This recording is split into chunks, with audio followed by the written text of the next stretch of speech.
পঞ্চম দিনের মতো শেষ হচ্ছে বাংলাদেশের খেলা, এবং যদি বলতে চাই বাংলাদেশের খেলা শেষ হয়ে গেছে, দেখতে পাচ্ছেন একদম লাস্ট স্টেজে আছে।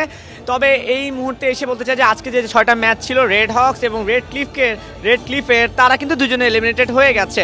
তবে কিছুটা সুখবর আছে, দুঃখবর আছে। সুখবরটা আগে বলতে চাই, সেটা হচ্ছে যে শেষ মুহূর্তে এসে আজ কিন্তু রেড হক্স অনেকটাই ঘুরে দাঁড়িয়েছিল। আজকে তাদের শেষ 6টা ম্যাচ ছিল, সেই 6টা ম্যাচে কিন্তু তারা বেশ ভালো খেলেছে। যেমন কেমন ভালো খেলেছে সেই উদাহরণটা যদি দিতে চাই, তাহলে কিন্তু বলতে হবে যে গতকাল বাংলাদেশে 6টা ম্যাচ খেলে রেড হক্সের পয়েন্ট ছিল 17, আর আজকে রেড হক্স একটা ম্যাচ খেলেই কিন্তু পয়েন্ট পেয়েছে 17টা।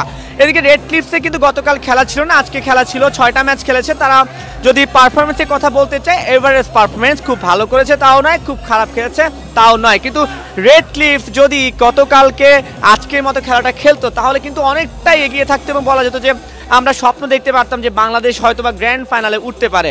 এখন সমীকরণ কোথায় দাঁড়িয়েছে সেটাও একটু বলে দিতে চাই। সেটা হচ্ছে যে রেড হক এবং রেড ক্লিফস, রেড হক প্রায় বাদ হয়ে গেছে, তবুও বাদ হয়েছে কিনা সেটা দেখতে হলে কিন্তু আগামীকালকে যে 6টা ম্যাচ আছে, সেই 6টা ম্যাচের পরে কিন্তু বলা যাবে যে পয়েন্ট টেবিলে রেড হক্সের অবস্থানটা কোথায় আছে। যদি 12টার মধ্যে দলের মধ্যে থাকে, তাহলে কিন্তু রেড হক্স গ্র্যান্ড ফাইনাল খেলতে পারবে। আর রেড ক্লিফসে কিন্তু এখনো 6টা ম্যাচ বাকি আছে, কিন্তু পয়েন্ট টেবিলে যদি তাকাই, পয়েন্ট খুব একটা বেশি কালেক্ট করতে পারেনি। তাই রেড ক্লিফের সুযোগ নেই বললেও চলবে না, কিন্তু সুযোগ আছে। সেক্ষেত্রে আগামীকালকের খেলাগুলোতে কিন্তু খুব ভালো কিছুই করতে হবে, এবং আজকের মতো কিন্তু খেলা শেষ হয়ে গেছে।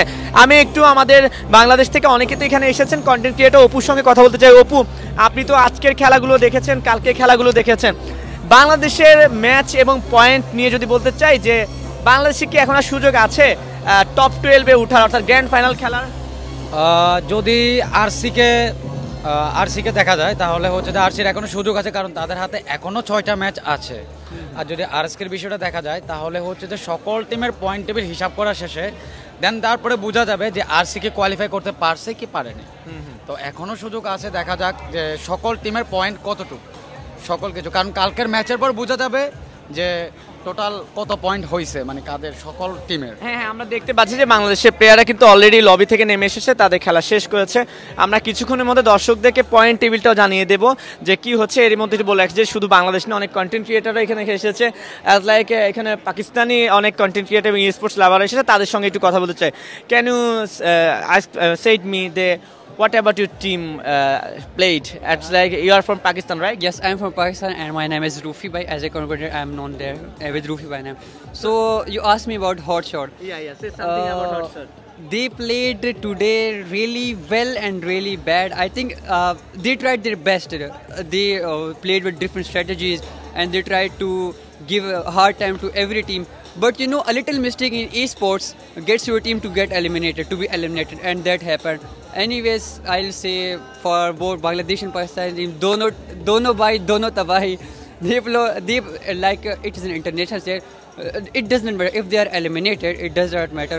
Like reaching this stage and playing at the global stage is another a huge thing. It's separate a huge thing for everyone, and it's every player's dream. But God knows, God wills, and destiny matters. And what I can say, I'm really sad about it. No sad, because this